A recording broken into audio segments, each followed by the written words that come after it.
ஜெய் வாராகி, ஜெய் ஜெய் வாராகி. நம்ம டிவியை சப்ஸ்கிரைப் பண்ணுங்க, பெல் பட்டனை அழுத்துங்க. சிவாய நம. திருச்சிற்றம்பலம்.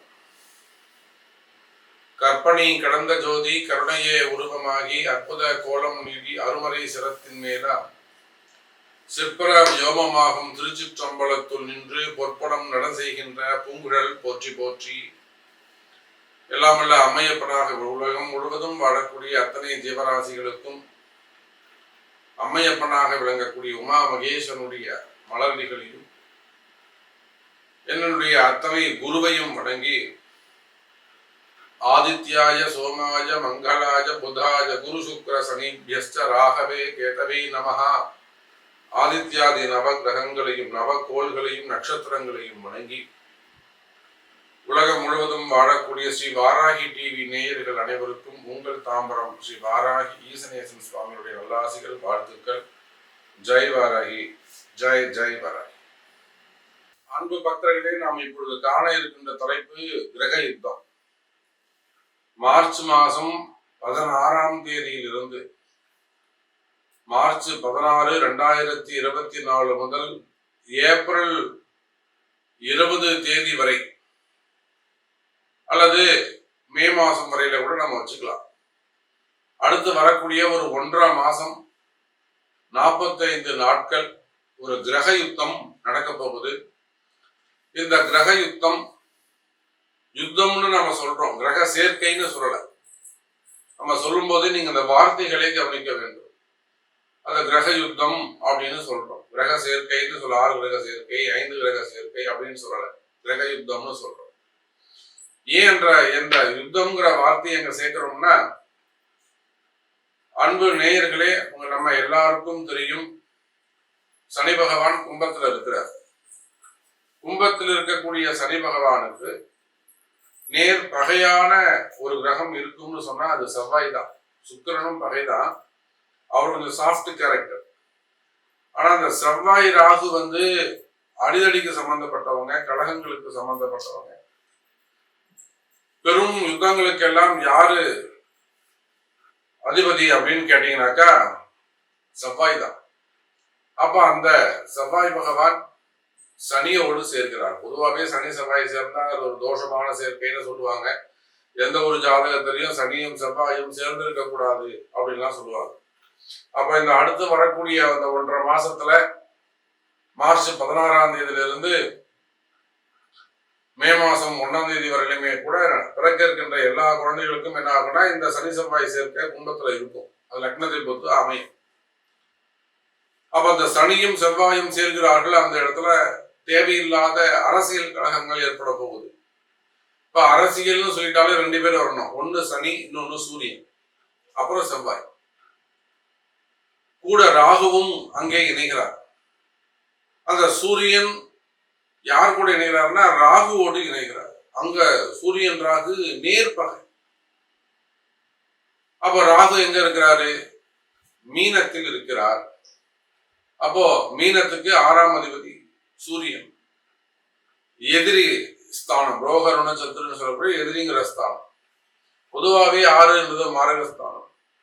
அப்ப என்ன ஆகும்னு கேட்டீங்கன்னாக்கா 6ஆம் இடத்துடைய சூரியன் ராகுவோடு இணைகிறார். அதோடு மட்டுமல்ல, புதனும் அங்க சேர்ந்துக்கிறாரு, சுக்கிரனும் சேர்ந்துக்கிறாரு.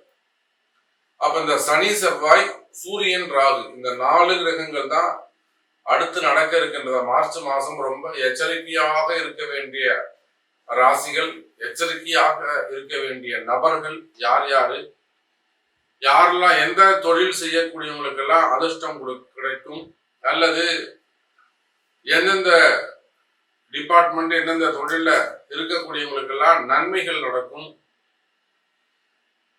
எந்த தொழில் செய்பவர்கள் எல்லாம் கவனமாக ஜாக்கிரதையாக இருக்கணும், எந்த அதிகாரிகள், காவல்துறையா, அரசு அதிகாரிகளா, போலீஸா, யார் ரொம்ப எச்சரிக்கையா இருக்கணும். நான் தான் போலீஸ், நான் போய் 2 பேரை காப்பாற்றணும் உள்ள போனவர் மாட்டிப்பார். இப்ப நம்ம நிறைய பாக்குறோம், நிறைய போலீஸ் அதிகாரிகள் நன்மை செய்யறவங்க உள்ள புகுந்து அவங்க பேரை கெடுத்துப்பாங்க, அவங்களே போய் சட்ட சிக்கல்ல போய் மாட்டிப்பாங்க. நிறைய காவல்துறை அதிகாரிகளை நம்ம பாக்குறோம். தேவையில்லாத டிபார்ட்மெண்ட் வைஸ் நடக்கக்கூடிய என்கொயரி பாக்குறோம். இல்ல நிறைய நம்ம டிவி சேனல்ல செய்தி சேனல்ல பாக்குறோம். இந்த மாதிரி ஒரு போலீஸ் அதிகாரி இந்த மாதிரிலாம் பேசுறத நம்ம பார்க்குறோம். அப்போ இதெல்லாம் ஒருத்தருக்கு யாரோ ஒருத்தருக்கு உதவி செய்ய போயிட்டு இவங்க போய் சிக்கல்லாம் மாட்டிப்பாங்க. அப்ப நீங்க காவல்துறை அதிகாரிகளாக இருந்தாலே செவ்வாயுடைய சேர்க்கை காவல்துறை அதிகாரிகள் இவங்களாக ரொம்ப எச்சரிக்கையாக இருக்கணும். அப்போ எந்தெந்த நபர்கள் எல்லாம் கவனமாக எச்சரிக்கையாக இருக்க வேண்டும், யாருக்கெல்லாம் இந்த 1.5 மாசம் ஆபத்தான காலமாக இருக்கும், எச்சரிக்கையான காலமாக இருக்கும் அப்படிங்கிற ஃபுல் டீட்டெயில தான் நம்ம பார்க்க போறோம். பாருங்கள் பார்க்கலாம். அன்பு பக்தர்களே, நாம் இப்பொழுது காண இருக்கின்ற தலைப்பு கிரக யுத்தம். மார்ச் மாதம் 16ஆம் தேதியிலிருந்து மார்ச் 16, 2024 முதல் ஏப்ரல் 20 தேதி வரை அல்லது மே மாசம் வரையில கூட நம்ம வச்சுக்கலாம். அடுத்து வரக்கூடிய ஒரு 1.5 மாசம் 45 நாட்கள் ஒரு கிரக யுத்தம் நடக்க போகுது. இந்த கிரக யுத்தம் யுத்தம்னு நம்ம சொல்றோம், கிரக சேர்க்கைன்னு சொல்லல. நம்ம சொல்லும் போது நீங்க அந்த வார்த்தைகளை கவனிக்க வேண்டும். அந்த கிரக யுத்தம் அப்படின்னு சொல்றோம். கிரக சேர்க்கைன்னு சொல்ல 6 கிரக சேர்க்கை 5 கிரக சேர்க்கை அப்படின்னு சொல்லல, கிரக யுத்தம்னு சொல்றோம். ஏன் என்ற யுத்தம்ங்கிற வார்த்தையை எங்க சேர்க்கிறோம்னா, அன்பு நேயர்களே, நம்ம எல்லாருக்கும் தெரியும் சனி பகவான் கும்பத்துல இருக்கிறார். கும்பத்தில் இருக்கக்கூடிய சனி பகவானுக்கு நேர் பகையான ஒரு கிரகம் இருக்கும்னு சொன்னா அது செவ்வாய் தான். சுக்கிரனும் பகைதான். அவர் கொஞ்சம் சாஃப்ட் கேரக்டர். ஆனா அந்த செவ்வாய் ராகு அடிதடிக்கு சம்பந்தப்பட்டவங்க, கழகங்களுக்கு சம்பந்தப்பட்டவங்க. பெரும் யுத்தங்களுக்கு எல்லாம் யாரு அதிபதி அப்படின்னு கேட்டீங்கன்னாக்கா செவ்வாய் தான். அப்ப அந்த செவ்வாய் பகவான் சனியோடு சேர்க்கிறார். பொதுவாகவே சனி செவ்வாய் சேர்ந்தா அது ஒரு தோஷமான சேர்க்கைன்னு சொல்லுவாங்க. எந்த ஒரு ஜாதகத்திலையும் சனியும் செவ்வாயும் சேர்ந்து இருக்க கூடாது அப்படின்லாம் சொல்லுவாங்க. அப்ப இந்த அடுத்து வரக்கூடிய அந்த 1.5 மாசத்துல மார்ச் 16ஆம் தேதியிலிருந்து மே மாசம் 1ஆம் தேதி வரையிலுமே கூட பிறக்க இருக்கின்ற எல்லா குழந்தைகளுக்கும் என்ன ஆகும்னா இந்த சனி செவ்வாய் சேர்க்கை கும்பத்துல இருக்கும். அது லக்னத்தை பொறுத்து அமையும். அப்ப அந்த சனியும் செவ்வாயும் சேர்கிறார்கள். அந்த இடத்துல தேவையில்லாத அரசியல் கழகங்கள் ஏற்பட போகுது. இப்ப அரசியல்னு சொல்லிட்டாலே 2 பேர் வரணும். ஒன்னு சனி, இன்னொன்னு சூரியன், அப்புறம் செவ்வாய். கூட ராகுவும் அங்கே இணைகிறார். அந்த சூரியன் யார் கூட இணைகிறார்னா ராகுவோடு இணைகிறார். அங்க சூரியன் ராகு நேர்பகை. அப்ப ராகு எங்க இருக்கிறாரு? மீனத்தில் இருக்கிறார்.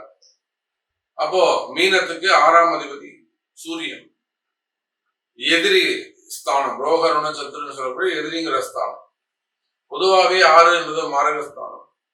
அப்ப என்ன ஆகும்னு கேட்டீங்கன்னாக்கா 6ஆம் இடத்துடைய சூரியன் ராகுவோடு இணைகிறார். அதோடு மட்டுமல்ல, புதனும் அங்க சேர்ந்துக்கிறாரு, சுக்கிரனும் சேர்ந்துக்கிறாரு. அப்ப இந்த சனி செவ்வாய் சூரியன் ராகு இந்த 4 கிரகங்கள் தான் அடுத்து நடக்க இருக்கின்ற மார்ச் மாசம் ரொம்ப எச்சரிக்கையாக இருக்க வேண்டிய ராசிகள், எச்சரிக்கையாக இருக்க வேண்டிய நபர்கள் யார் யாரு, யாரெல்லாம் எந்த தொழில் செய்யக்கூடியவங்களுக்கெல்லாம் அதிர்ஷ்டம் கிடைக்கும், அல்லது எந்தெந்த டிபார்ட்மெண்ட் எந்தெந்த தொழில இருக்கக்கூடியவங்களுக்கெல்லாம் நன்மைகள் நடக்கும், எந்த தொழில் செய்பவர்கள் எல்லாம் கவனமாக ஜாக்கிரதையாக இருக்கணும், எந்த அதிகாரிகள் காவல்துறையா, அரசு அதிகாரிகளா, போலீஸா, யார் ரொம்ப எச்சரிக்கையா இருக்கணும். நான் தான் போலீஸ், நான் போய் 2 பேரை காப்பாற்றணும் உள்ள போனவர் மாட்டிப்பார். இப்ப நம்ம நிறைய பாக்குறோம், நிறைய போலீஸ் அதிகாரிகள் நன்மை செய்யறவங்க உள்ள புகுந்து அவங்க பேரை எடுத்துப்பாங்க, அவங்களே போய் சட்ட சிக்கல்ல போய் மாட்டிப்பாங்க. நிறைய காவல்துறை அதிகாரிகளை நம்ம பாக்குறோம். தேவையில்லாத டிபார்ட்மெண்ட் வைஸ் நடக்கக்கூடிய என்கொயரி பாக்குறோம். எல்லாம் நிறைய நம்ம டிவி சேனல்ல செய்தி சேனல்ல பாக்குறோம். இந்த மாதிரி ஒரு போலீஸ் அதிகாரி இந்த மாதிரிலாம் பேசுறத நம்ம பாக்குறோம். அப்ப இதெல்லாம் ஒருத்தருக்கு யாரோ ஒருத்தருக்கு உதவி செய்ய போயிட்டு இவங்க போய் சிக்கல்ல மாட்டிப்பாங்க. அப்ப நீங்க காவல்துறை அதிகாரிகளாக இருந்தாலே செவ்வாயுடைய சேர்க்கை காவல்துறை அதிகாரிகள் இவங்களாக ரொம்ப எச்சரிக்கையாக இருக்கணும். அப்ப எந்தெந்த நபர்கள் எல்லாம் கவனமாக எச்சரிக்கையாக இருக்க வேண்டும், யாருக்கெல்லாம் இந்த 1.5 மாசம் ஆபத்தான காலமாக இருக்கும், எச்சரிக்கையான காலமாக இருக்கும் அப்படிங்கிற ஃபுல் டீட்டெயில தான் நம்ம பார்க்க போறோம். பாருங்கள் பார்க்கலாம்.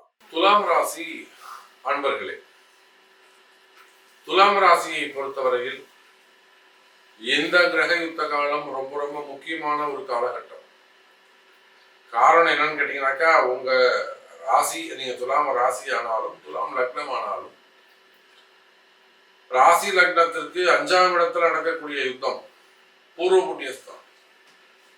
நீங்க ஒரு பாரம்பரியமான ஒரு அரசியல் குடும்பமா இருக்கலாம், பாரம்பரியமா ஒரு அரசியல் குடும்பமாக இருக்கலாம், ஒரு பாரம்பரியமான கலை குடும்பமாக இருக்கலாம், அல்லது பாரம்பரியமா வழி வழியா செய்யக்கூடிய தொழில்கள், உங்களுக்கு அதே தொழில் அப்பா செஞ்சிருப்பாரு, அம்மா செஞ்சிருப்பாங்க, ஏதோ ஒரு கனெக்டிவிட்டி இருக்கும். ஏன்னா 5ஆம் இடம் சம்பந்தப்படுது, அந்த இடங்கள்ல நடக்கக்கூடிய யுத்தம். அப்ப துலாம் ராசி அன்பர்களே, நீங்கள் வழி வழியாக செய்து வரக்கூடிய தொழில், அது அரசியலாக இருக்கலாம், சினிமா துறையாக இருக்கலாம், ரியல் எஸ்டேட்டாக இருக்கலாம், பில்டர்ஸாக இருக்கலாம், அல்லது பில்டர் கட்டுமான நிறுவனங்களே கார்பரேட் நிறுவனங்களாக இருக்கலாம். அதே போல மெயினா கலைத்துறையை சார்ந்தவர்கள், அதே போல சூரியன் ராகு தொடர்பு. அதனாலதான் இந்த அரசியல் தலைவர்களை நம்ம சுட்டி காட்டுகிறோம். இந்த அரசியல் தலைவர்களை பொறுத்தவரையில கொஞ்சம் யோசிச்சு நிதானமா செயல்படணும். நான் சொல்றது எல்லாமே அறிவை கொண்டு செயல்படும். சென்டிமெண்ட்டுக்கு இங்க வேலையே கிடையாது. இப்படி இருக்கு ஜாலியா, சென்டிமெண்ட்டுக்கு இங்க வேலையே கிடையாது. புத்தியை கொண்டுதான் பிழைக்கணும், அறிவை கொண்டு யோசிக்கணும். இவர் சொல்றாரு, இது எந்த அளவுக்கு உண்மையா இருக்கு, சாமி நீங்க சொல்றது எனக்கு மேட்ச் ஆகுது, சாமி நீங்க சொல்றது எனக்கு மேட்சே ஆகல, இவ்வளவுதான் விஷயம். இதுல நீங்க எந்த இடத்துல இருக்கிறீங்கன்னு தான் பாக்கணும். உண்மையை ஓப்பனா உடைச்சு சொல்லணும், பயப்படக்கூடாது. நம்ம அம்பாளை பூஜை பண்றோம், வாராகியை பூஜை பண்றோம், நமக்கு முக்கியமே அந்த ஓப்பனா பொய் இல்லாமல் இருக்கக்கூடிய உண்மையை, தோன்றக்கூடிய வரக்கூடிய உத்தரவை அப்படியே வெளியில சொல்றதுதான் நமக்கு முக்கியம். அப்போ துலாம் ராசி அன்பர்களே, அரசியல் தலைவர்களாக இருப்பீர்களே ஆனால் மிகுந்த எச்சரிக்கையாக இருக்க வேண்டும். எந்த முடிவையும் அவசரப்பட்டு எடுக்கக்கூடாது, எந்த முடிவையும் அவசரப்பட்டு எடுக்கக்கூடாது. புதிய பதவி வருது, அல்லது ஒரு போஸ்டிங் வருது, அல்லது ஒரு சீட்டு கிடைக்குது, ஒரு செலவு பண்றோம், நிச்சயமா ஒரு அட்வைஸ் இல்லாம, ஒரு முறை ஒரு ஆலோசனை பெறாமல், சாமி எனக்கு பார்த்து சொல்லுங்க நான் செய்யலாமா, அந்த ஆலோசனை இல்லாமல் அவசரப்பட்டு நீங்க சொந்த காசை செலவு பண்ணக்கூடாது. துலாம் ராசி அன்பர்களே, உங்களுக்கு இயற்கையாகவே எதிரிகள் அதிகம்.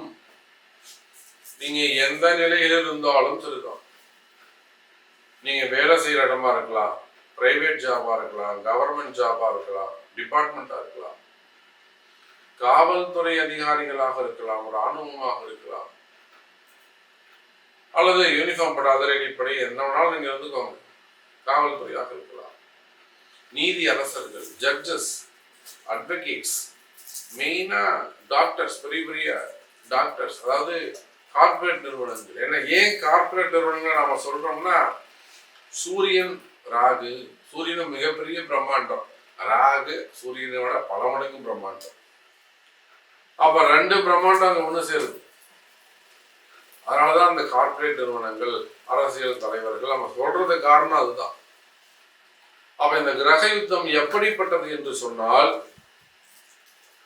பேர் புகழ் பெற்றவர்கள், செலிபிரிட்டிஸ், உயர்ந்த ஸ்தானத்தில் இருக்கக்கூடியவர்கள், பிசினஸ்ல நல்ல ஒரு ஹையர் லெவல்ல இருக்கலாம், ஒரு பெரிய பிசினஸ் ஃபேமிலியா இருக்கலாம், பல ஆயிரம் கோடி பல லட்சம் கோடி பிசினஸ் பண்ணக்கூடியவங்களாக இருக்கலாம், பெரிய பெரிய பிசினஸ் சென்டராக இருக்கலாம், அல்லது மல்டி பிசினஸ் பண்ணக்கூடியவங்களாக இருக்கலாம், குரூப் ஆஃப் கம்பெனிஸாக இருக்கலாம், அந்த மாதிரி பெரிய அரசியல் தலைவர்களாக இருக்கலாம், பெரிய கலை குடும்பத்தை சேர்ந்தவர்களாக இருக்கலாம், சினிமா துறையில பெரிய பேர் புகழ் பெற்றவர்களாக இருக்கலாம்.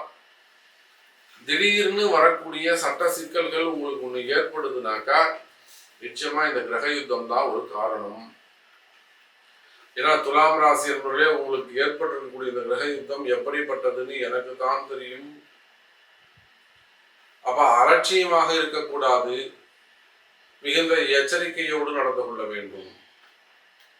அதே போல சொத்து சம்பந்தப்பட்ட பிரச்சனை, அல்லது ஏற்கனவே துலாம் ராசி அன்பர்களே நீங்க வேறு ஏதேனும் வம்பு வழக்குல போய் மாட்டிருக்கலாம், ஒரு சட்ட சிக்கல்ல இருக்கலாம், அல்லது ஒரு போலீஸ் கேஸில் இருக்கலாம், ஒரு என்கொயரியில் இருக்கலாம், அல்லது வேலை செய்கிற இடத்துல உங்களுக்கு ஒரு பிரச்சனையாக இருக்கலாம்.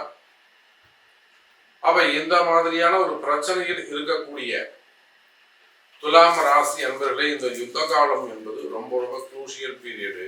ஆனால் ஒரு கலகம் பிறந்தாதான் நன்மை பிறக்கும்.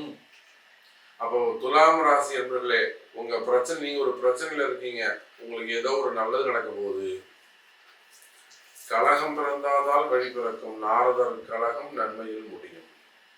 அப்போ உங்களுக்கு ஏதோ ஒரு நல்லது நடக்க போகுது, அந்த நன்மை உங்களுக்கு கிடைக்க வேண்டும் என்று சொன்னார். சாமி அது எனக்கு நடந்துருவான், நான் இந்த கேஸ் இருந்து வெளியில வந்துடுவான், எனக்கு ஜாமீன் கிடைச்சிருவான், நான் வெளியில வந்துடலாமா, இந்த கேஸ் எனக்கு ஃபேவரபுளா முடியுமா, நான் கொடுத்த பணம் எனக்கு திரும்பிடுமா, நான் அந்த சீட் கிடைச்சிருக்கு, நான் ஜெயிச்சிருவேனா, அல்லது என் வீட்டில் அந்த மாதிரி ப்ராப்ளம் இருக்கு, என் பையன் இப்படி பண்றான், சாமி பண்ணிட்டான், கொஞ்சம் தலைமறைவா இருக்க வந்துடுவானா. ஏன்னா துலாம் ராசி என்பவர்கள் என்ன மாதிரியான சட்ட சிக்கல் இருப்பீங்கன்னு எனக்கு தெரியும். அப்ப அந்த மாதிரி ப்ராப்ளத்தில் இருக்கக்கூடிய துலாம் ராசி என்பவர்களே, நிச்சயமாக அந்த உங்களுடைய பிரச்சனையிலிருந்து நீங்க வெளியேறுவதற்கான ஒரு காலம். அப்ப அதுக்கு என்ன செய்யணும்?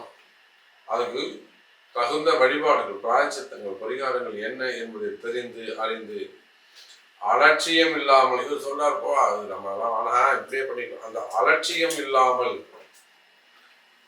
சொல்லக்கூடிய அங்கே விழக்கூடிய பரிகாரத்தை அறிந்து தெரிந்து அறிவை கொண்டு செயல்படுவீர்களே. ஆனால் நான் ஆரம்பத்திலே சொல்லிட்டேன், இது சென்டிமெண்ட்டுக்கு இங்கே வேலையே கிடையாது, எல்லாமே இது சயின்ஸ்.